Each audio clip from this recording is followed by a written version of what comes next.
नमस्कार, मैं हूं प्रशांत द्विवेदी। S7 के संवाद कार्यक्रम में आपका बहुत बहुत स्वागत है। आज हमारे साथ में भागलपुर बिहार से सीधे लाइव जुड़ गए हैं श्रेष्ठ अनुपम जी, जिनकी सिविल सेवा परीक्षा में 19वीं रैंक आई है। बहुत बहुत स्वागत है श्रेष्ठ जी आपका हमारे खास कार्यक्रम संवाद में। जी बहुत बहुत धन्यवाद और आपसे जुड़कर बहुत अच्छा। अच्छा, मुझे श्रेष्ठ जी आप ये बताइए कि जाहिर सी बात है कि आपने बहुत मेहनत की होगी इस मुकाम तक जाने की, और बहुत सारे ऑप्शन कैरियर के खुले हुए लाइफ में कि आप किसी में भी जा सकते हैं, तो सिविल सेवा परीक्षा की तरफ ही आपने क्यों अपने कदमों को आगे किया? जी, अगर मैं सबसे शुरुआत से बात करूं तो मेरे मम्मी और पापा दोनों जो है खुद भी सिविल सर्वेंट्स बनना चाहते थे जी। और चूंकि दोनों के सपने अधूरे रह गए, वो दोनों नहीं क्लियर कर पाई एग्जामिनेशन, तो उनके सपने कहीं ना कहीं मुझे विरासत में मिले। और बचपन से ही एक रुझान भी था पढ़ाई की तरफ, किताबें पढ़ना हमेशा से अच्छा रहा और हिस्ट्री, ज्योग्राफी, आर्ट सब्जेक्ट्स की तरफ भी एक स्पेशल रुझान रहा। इसके अलावा छठी कक्षा में जब मैं था तो मेरे मामा जी ने भी ये एग्जाम क्लियर किया और एक उस समय वो एक बहुत बड़ा पुश था मेरे लिए कि एक रोल मॉडल मेरे सामने, मम्मी पापा के अलावा भी एक रोल मॉडल मेरे आंखों के सामने आ गए थे और उन्होंने भी मुझे हमेशा प्रेरित किया। और जैसे जैसे बड़ा होते गया, स्कूल से कॉलेज में आया, जब जाना कि क्या सिविल सर्वेंट का एक्चुअली काम क्या है, किस तरह से एक जमीनी स्तर पर बदलाव ला सकता है, ग्रास रूट ट्रांसफॉर्मेशन की जो हम बात करते हैं, जो मार्जिनलाइज सेक्शंस हैं उनके लिए किस तरह काम कर सकता हूं मैं, तो जब ये सब जाना, थोड़ा एक्चुअली में समझा कि हाँ, एक ब्यूरोक्रेट इतनी इतनी चीजें जो है उसके हाथों में और इतनी तरह से वो देश के उन्नति और देश की प्रगति में अपना जो है हाथ बटा सकता है, तो लगा कि इस फील्ड में जो है अवश्य अगर आऊंगा तो कुछ ना कुछ देश का और अपने समाज को कुछ ना कुछ जो है उनके ऋण से मुक्त हो पाऊंगा। अच्छा, मुझे बताइए कि आपका ऑप्शनल सब्जेक्ट क्या था इसमें? जी, समाज शास्त्र या सोशियोलॉजी मेरा ऑप्शन।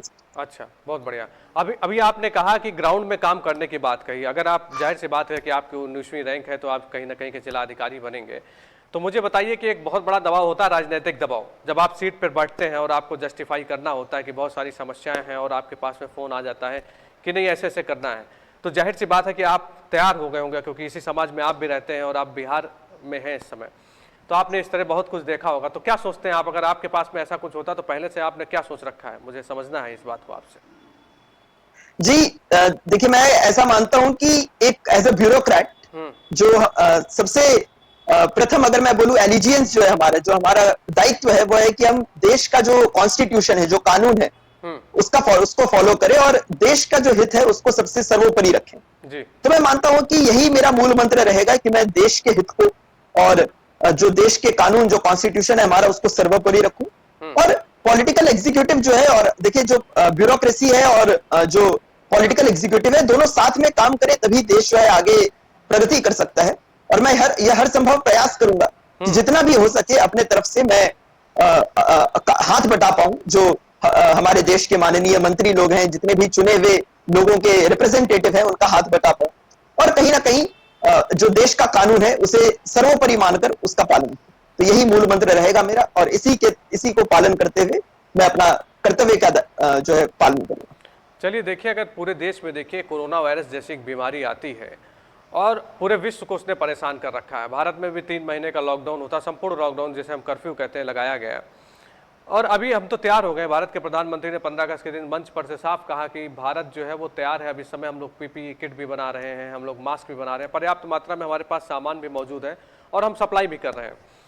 तो मैं आपसे समझना चाहता हूं कि अभी आप आगे चल के जिलाधिकारी बनेंगे, आपने कौन सा मॉडल सोच रखा है? आपको क्या लगता है कि मतलब जिस तरह से बीमारी आई तो क्या क्या करना चाहिए, और क्या सोच रखते हैं अगर कभी कोई महामारी आती, भगवान न करे ऐसा कुछ कभी हो, लेकिन ऐसा कुछ होता है तो आप बतौर जिलाधिकारी कैसे सोचते हैं? मतलब जब आप इस सीट पे बैठेंगे तो क्या आपकी सोच है, मैं बताइए मुझे।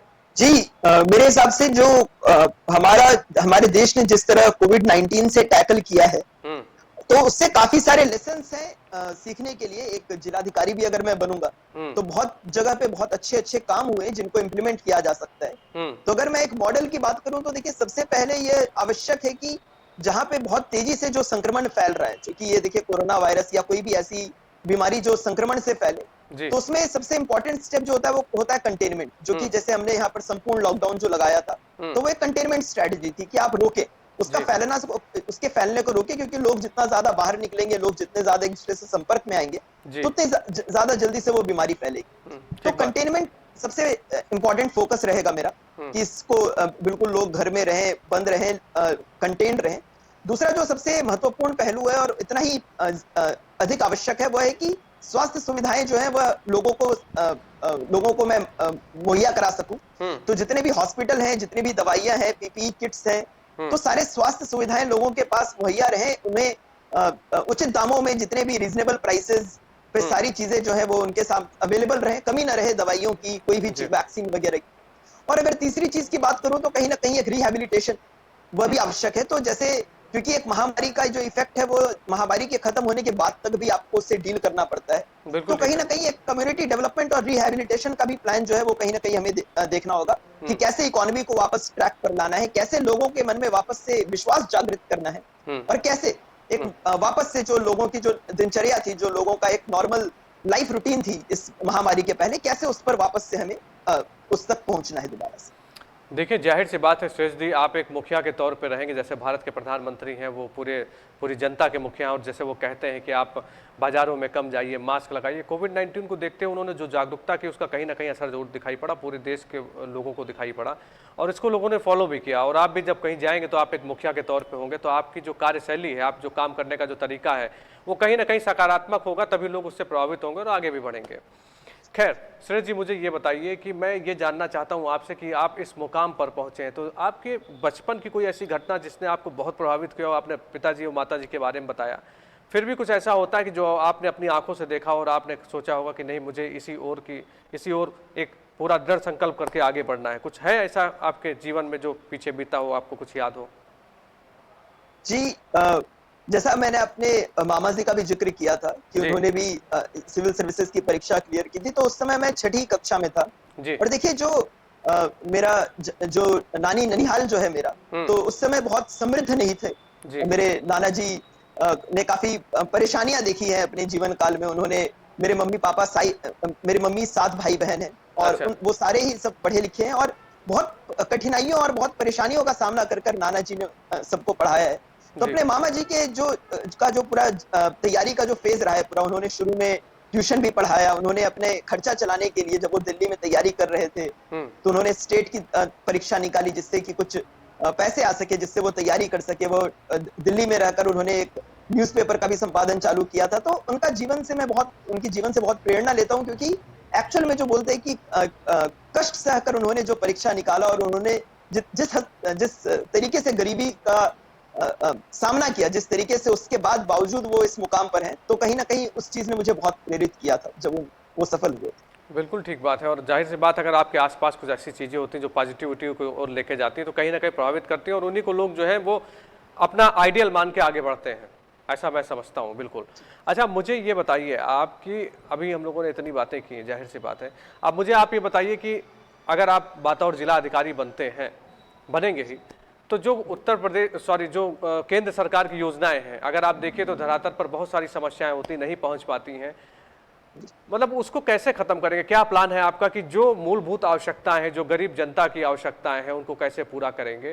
कि जो ये जो बीच में अधीनस्थ जो लोग होते हैं, वो कहीं ना कहीं समस्या जरूर क्रिएट करते हैं। आप उसके लिए क्या सोचते हैं, क्या प्लानिंग है आपकी? जी, मैं मानता हूं कि देखिए, कोऑर्डिनेशन सबसे आवश्यक है। जैसा आपने कहा कि बहुत सारे स्कीम्स हैं सेंट्रल गवर्नमेंट की या स्टेट गवर्नमेंट की, जो ऑलरेडी फंक्शनल है, लेकिन कहीं ना कहीं कुछ समस्याओं के चलते लोग उनका पूर्ण तरह से जो है बेनिफिट नहीं उठा पा रहे। तो मेरा जो कोशिश रहेगी वो यही रहेगी कि अंत, जो बिल्कुल आखिरी पर्सन भी है, उस तक भी मैं वो सारी स्कीम्स को बेनिफिट जो है वो पहुंचा सकूं। और इसके लिए, जैसा आपने कहा कि एक कोऑर्डिनेशन बहुत आवश्यक है, कि आप देखिए, आप एक जिला अधिकारी अगर हैं, आपके निकट भी बहुत लोग रहेंगे, आपके अधीन भी बहुत लोग रहेंगे, आपसे ऊपर भी बहुत लोग रहेंगे, और यह कहीं ना कहीं आपकी जिम्मेदारी रहेगी कि आप अपने कर्तव्य का पालन करते करते उन सबके साथ एक समन्वय बनाकर रखें, जिससे कि उस जो स्कीम है, जो भी प्रोग्राम है, उसके इम्प्लीमेंटेशन में कोई परेशानी ना आए। तो मैं यही पूर्ण प्रयास करूंगा, मैं देखने की कोशिश करूंगा कि कहाँ वह बॉटलनेक है, या कहाँ वह समस्या का जो जड़ है वह कहाँ है, जिससे कि उस पर काम किया जा सके, समझा जा सके कि क्या परेशानी हो रही है, जिससे कि लोग उस चीज का बेनिफिट नहीं उठा पा रहे। और कहीं ना कहीं जितने लोग हैं, उन सबका विश्वास, उन सबका साथ लेकर मैं कोशिश करूंगा कि उस समस्या का निदान कर सकें। बिल्कुल ठीक बात है, अगर आप प्रयास करेंगे तो जाहिर सी बात है, आप मुखिया के तौर पर प्रयास करेंगे तो कहीं ना कहीं सार्थक होगा, जरूर होगा। अच्छा, मुझे ये बताइए कि अभी सबसे पहली बात यह है कि जैसे आप जब सीट पे बैठते हैं, तो क्या सोचा है आपने कि पहली कौन सी योजना जो है उसको किया जाएगा कि कुछ एक अच्छा मैसेज भी जाए, सकारात्मक मैसेज जाए और आपको भी लगे कि मैं अपने काम को जस्टिफाई कर रहा हूँ। कुछ ना कुछ मन में टारगेट होता है कि नहीं, मैं इस सीट पे बैठूंगा तो इस तरह से काम करूंगा। तो मुझे बताइए, मैं समझना चाहता हूँ आपसे।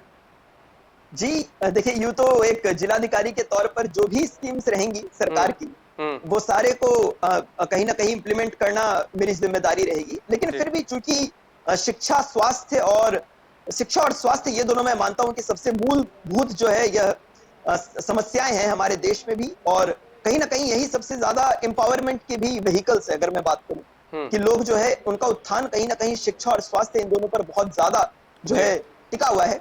तो मेरी जी। कोशिश यह रहेगी कि इन दोनों क्षेत्रों में कम से कम जितना भी हर संभव कोशिश हो सके कि स्वास्थ्य की जितनी भी समस्याएं हैं उनको भी किसी न किसी तरीके से टैकल कर सकूं, जो भी सरकार की स्कीम है उनको लोगों तक पहुंचा सकूं, और हर बच्चा जो है वो स्कूल जा सके, एक एबल मैं कहूं सिटीजन बन सके, एक ऐसा नागरिक बन सके जो देश के बागडोर को जो है अपने कंधों पर संभाल सके। तो इस ओर मेरा जो है रुझान रहेगा। अभी आपने शिक्षा की बात कही और जिस तरह से आपने पढ़ाई लिखाई की है, बहुत लोगों के मतलब आप देखिए मिडिल क्लास फैमिली के जो बच्चे होते हैं वो भी उसमें बहुत टैलेंटेड बच्चे होते हैं और वो भी चाहते हैं कि मैं आईएएस पीसीएस बनूं।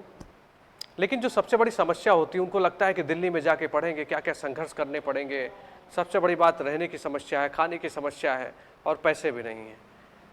तो क्योंकि आप भी एक मिडिल क्लास फैमिली के हैं, जैसा मैं अभी आपसे बातचीत कर रहा था, तो बहुत सारे दर्शक आपको देख रहे हैं। जब मैंने बताया कि आप आ रहे हैं हमारे साथ में जुड़ रहे हैं, तो आप उन्हें बताइए कि मिडिल क्लास फैमिली का होना मतलब ये नहीं कि आप पढ़ाई नहीं कर सकते हैं। आप वो टिप्स दीजिए जो आपने अपने ऊपर अपनाए हों, जिससे ज़्यादा से ज़्यादा लोग प्रभावित हों आपसे और उसी रास्ते पे चलें। जी देखिए, मैं कहूंगा कि गरीबी या मिडिल क्लास, जैसे मैं भी एक निम्न मध्यम वर्गीय परिवार से ताल्लुक रखता हूं। जी। मेरे माता पिता ने भी, चूंकि मैंने देखा है कि मुझे और मेरी दीदी को पढ़ाने में उन्होंने भी बहुत सारे संघर्ष झेले, बहुत सैक्रिफाइसेस की हैं। जी। तो कहीं ना कहीं मैं मानता हूं कि देखिए इस चीज को एक पॉजिटिविटी या एक बूस्ट की तरह लेना चाहिए। मैंने हमेशा इस चीज को कभी एक हैंडीकैप नहीं माना। हमेशा अपने माता पिता की जो संघर्ष है, या मैंने भी जो कभी संघर्ष किया, तो उसको इस तरह देखा कि एक संघर्ष से ही व्यक्ति जो है वो मजबूत बनता है।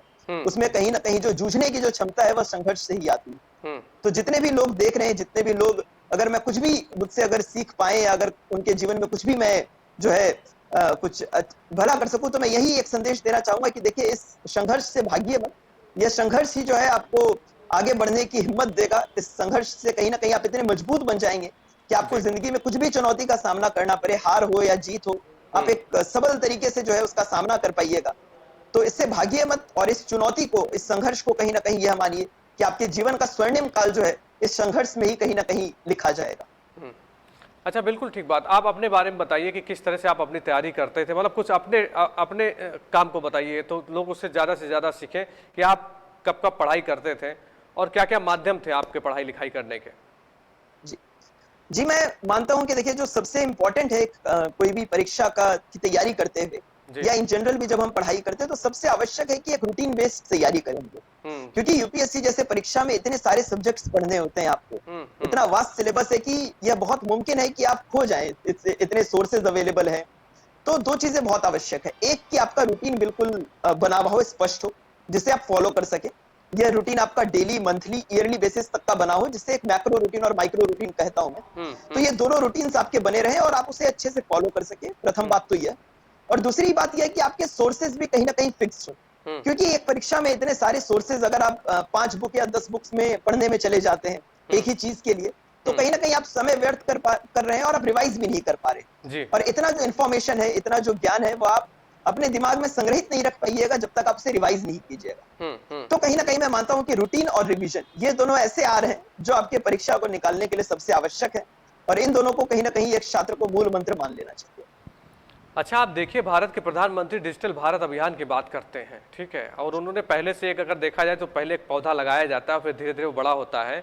और इस कोरोना काल में जिस तरह से डिजिटल भारत अभियान का एक रोल था, आप देखिए लोग वेबिनार कर रहे थे, हम लोग भी ऑनलाइन बातचीत आपसे कर रहे हैं। तो ऑनलाइन भी पढ़ाई बहुत सारी हो गई है, मतलब ऑनलाइन भी बहुत कुछ मौजूद है, मटेरियल इस समय मौजूद है। आपने क्या ऑनलाइन की कुछ मदद ली अपने को आगे बढ़ाने पर, क्या इस परीक्षा की तैयारी में? जी, मैं मानता हूं आजकल ऑनलाइन रिसोर्सेज जो है वो एक खजाना है, और हम बहुत फॉर्चुनेट है, कहीं ना कहीं हमारी जो पूरी जनरेशन है वह बहुत भाग्यवान है कि किसी न किसी की इस तरीके के डिजिटल वर्ल्ड में हम लोग रह रहे हैं कि जहाँ पे सारी सुविधाएं जो है वो ऑनलाइन मौजूद है। तो मैंने भी ऑनलाइन रिसोर्सेज का पूर्णतः प्रयोग किया। बहुत सारे वेबसाइट्स फॉलो किए मैंने जहाँ पे डेली न्यूज की जो है एनालिसिस होती थी। यूट्यूब वीडियोस देखे मैंने जहाँ बहुत सारे सब्जेक्ट्स को सरल माध्यम से जो है समझाया जाता था। जी।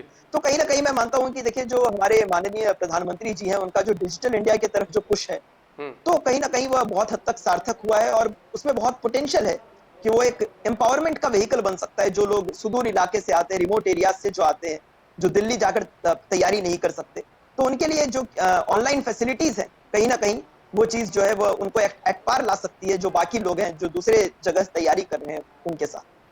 अच्छा, मुझे ये बताइए कि बहुत सारे लोग आइडियल के तौर पे होते हैं। जैसे आप लोग जब पढ़ाई लिखाई करते हैं तो आप किसी न किसी को अपना आदर्श जरूर मानते हैं और सोचते हैं कि मैं उसी की तरह बनूं। और एक आप मतलब एक अधिकारी बनने जा रहे हैं, जिला अधिकारी बना रहे हैं, तो आपका कौन आइडियल था, मैं जानना चाहता हूँ।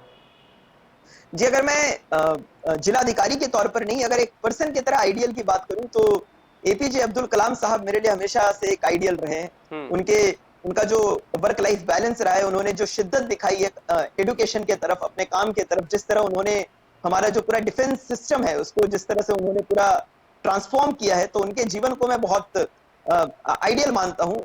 उसके उनके तरह बनने की कोशिश करता हूँ मैं। और अगर मैं ब्यूरोक्रेसी में बात करूं तो कहीं ना कहीं और कार्य क्षमता की बात करूं तो टीएन शेषन जी को भी मैं बहुत बड़ा आदर्श मानता हूं अपना। उन्होंने जिस तरह पूरा उनका जो कार्य का क्षेत्र रहा है जिसमें उन्होंने बदलाव लाया है, जितनी निष्ठा दिखाई है उन्होंने, कर्तव्य निष्ठा, जितनी इंटीग्रिटी दिखाई है, तो कहीं ना कहीं मैं उनको बहुत बड़ा आदर्श मानता हूँ। चलिए, आपने एपीजे अब्दुल कलाम जी की बात की। वाकई में बहुत सादगी से ज़िंदगी अपनी जीते थे और जिस तरह से उनको पूरा देश याद करता है, उनके कामों को याद करता है, हम लोग भी उनको सलाम करते हैं, उनके जज्बे को सलाम करते हैं। उस दुनिया में नहीं है, लेकिन उनके आदर्श, उनके उनके रास्ते पे चलने की बात करते हैं। और आपने उनकी बात कही तो कहीं ना कहीं मतलब लगता है कि आपकी जो सोच है वो बहुत सकारात्मक और आप बहुत आगे जाएंगे। अच्छा, मुझे बताइए कि आपने अपने परिवार के बारे में मुझे कुछ बताइए कि माताजी पिताजी क्या करते हैं। और आप अभी, हम लोग ऑफ कैमरा थोड़ा सा आपसे बात कर रहे थे तो आपने कहा कि आप भी कुछ ना कुछ उनके साथ में हाथ बटाते हैं, तो मुझे थोड़ा सा एक्सप्लेन करके बताइए कि किस तरह से काम होता है और क्या क्या हो रहा है आपके यहाँ समाज सेवा के क्षेत्र में, जैसा आपने बताया कि आपका परिवार जी आगे है। जी जी, मेरे पिता और मेरे माता दोनों जो है समाज सेवा से जुड़े हुए हैं। जी। एक एनजीओ है जयप्रभा महिला विकास केंद्र, जिसमें मेरे पापा जो है वो ऑपरेशनल हेड है हम्म। और मेरी माता जो है उसमें ट्रेजरर है।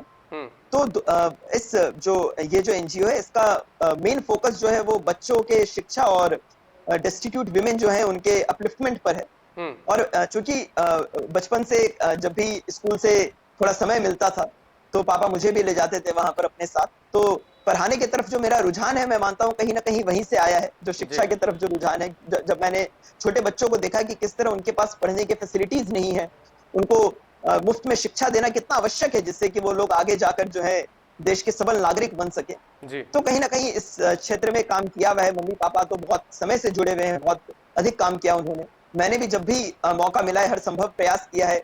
अपने स्कूल में भी कुछ समय तक के लिए मैंने एक टेम्पररी टीचर की तरह पढ़ाया है। मैंने जिस कोचिंग में मैं पढ़ता था, आईआईटी जेईई क्लियर करने के बाद वहां पे भी पढ़ाया है।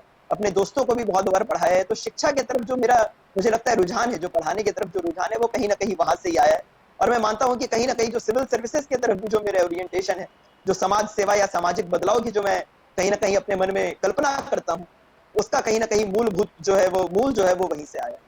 अच्छा, तो क्या अभी भी आप कुछ स्टूडेंट को पढ़ाते हैं? जैसा आपने कहा कि आपको पढ़ाने का शौक है, तो अभी क्या वो कंटिन्यू चल रहा है पढ़ाने का कार्यक्रम आपका?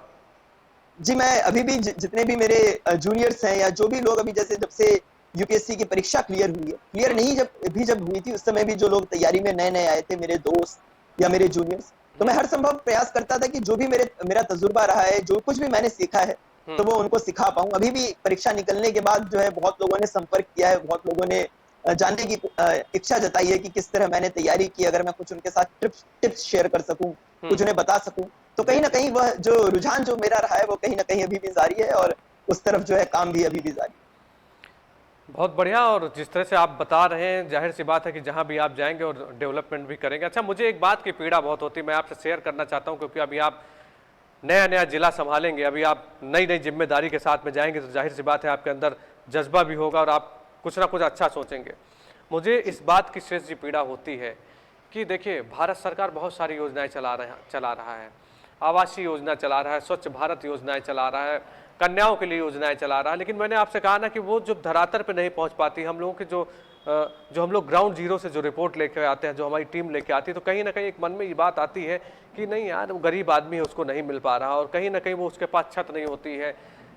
तो मतलब ये एक ऐसी पीड़ा है कि इसको कैसे खत्म करना चाहिए, मतलब बीइंग ए डिस्ट्रिक्ट मजिस्ट्रेट कैसे खत्म करना चाहिए इसको? जी मैं मानता हूं, देखिए जो सबसे, जैसा आप बोल रहे थे, ये पीड़ा आपको सताती है जी। और कहीं ना कहीं यह पीड़ा हम सब लोग को सताती है कि जो अगर हम लोग देखते हैं कि जी हमारे पास एक छत है, हम लोग के पास 2 वक्त की रोटी हमारे पास मुहैया है, लेकिन वह अगर मेरे सामने वाले के पास जो है वही चीज अवेलेबल नहीं है, तो कहीं ना कहीं वह कष्ट सताता ही। और मेरे हिसाब से यह पीड़ा या यह अंडरस्टैंडिंग बहुत जरूरी है एक डिस्ट्रिक्ट मजिस्ट्रेट भी जब मैं बनूंगा तब भी, क्योंकि जब तक आप में यह आप ये समझेंगे नहीं, जब तक आपके पास ये अंडरस्टैंडिंग नहीं होगी, जब तक आप यह पीड़ा को महसूस नहीं कर पाएंगे कि इतने लोग जो आपके डिस्ट्रिक्ट में है, आपके समाज में इतने लोग इस सुविधा का जो है मुहैया नहीं कर पा रहे हैं, तो तब तक आप कहीं ना कहीं इसके लिए कुछ कदम नहीं उठा पाएंगे। तो मैं मानता हूं कि इसी पीड़ा, इसी समझ को मैं अपने अंदर अगर बरकरार रखूंगा और कहीं ना कहीं इस चीज को अपने आप को जो है प्रेरित करते रहने दूंगा, इसी चीज को अपना अगर मूल मंत्र मान लूंगा कि मुझे जब तक आखिरी इंसान तक को भी जिसको मैं अगर कुछ उसके जीवन में बदलाव ला सकूं, कुछ पॉजिटिव कर सकूं, तो जब तक उसको नहीं मिल पाए, जब तक मैं यह काम नहीं कर पाऊं, तब तक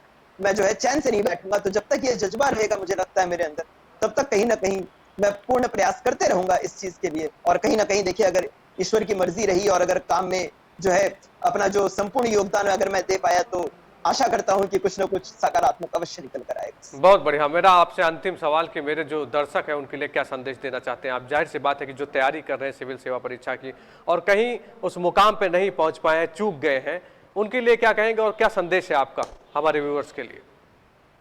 जी मैं देखिए, मेरा पहला संदेश तो यही है, जो भी आप लोग पहले, अगर मैं तैयारी करने वालों की बात करूं, जितने भी लोग देख रहे हैं जो सिविल सर्विसेज परीक्षा या किसी अन्य परीक्षा की तैयारी कर रहे हैं, तो मैं कहूंगा देखिए, ये परीक्षाएं ऐसी होती हैं कि आवश्यक नहीं है कि आप हर बार अगर परिश्रम भी करें तो आपको सफलता तुरंत मिल जाए। अब ये मेरा दूसरा प्रयास है, अपने प्रथम प्रयास में परिश्रम करने के बावजूद मैं सफल नहीं हो पाया था, तो कहीं ना कहीं मैं कहूंगा देखिए, आत्मबल और मनोबल बहुत आवश्यक है और संघर्ष कहीं ना कहीं जीवन का दूसरा नाम।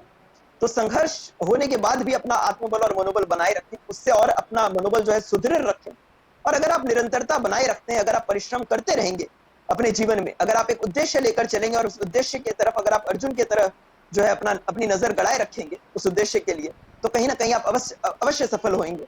और देखिए, समाज सेवा या फिर जो जैसा हम लोग ने अभी बात की कि यह पीड़ा जो है कि हम लोग जितने भी लोग हैं उनको सुविधाएं जो है उपलब्ध नहीं है, या कुछ भी अगर हम लोग सकारात्मक ला सकें अपने जितने लोग हैं हमारे समाज में, जितने लोग रहते हैं हमारे देश में, जितने लोग रहते हैं उनके लिए, तो इस चीज के लिए हमें हमेशा प्रयास करते रहना चाहिए, अपने जीवन में भी पॉजिटिव चेंजेस लाने के लिए एवं अपने सोसाइटी में भी जो कुछ भी जिस हद तक भी पॉजिटिव चेंज ला सके उसके लाने के लिए।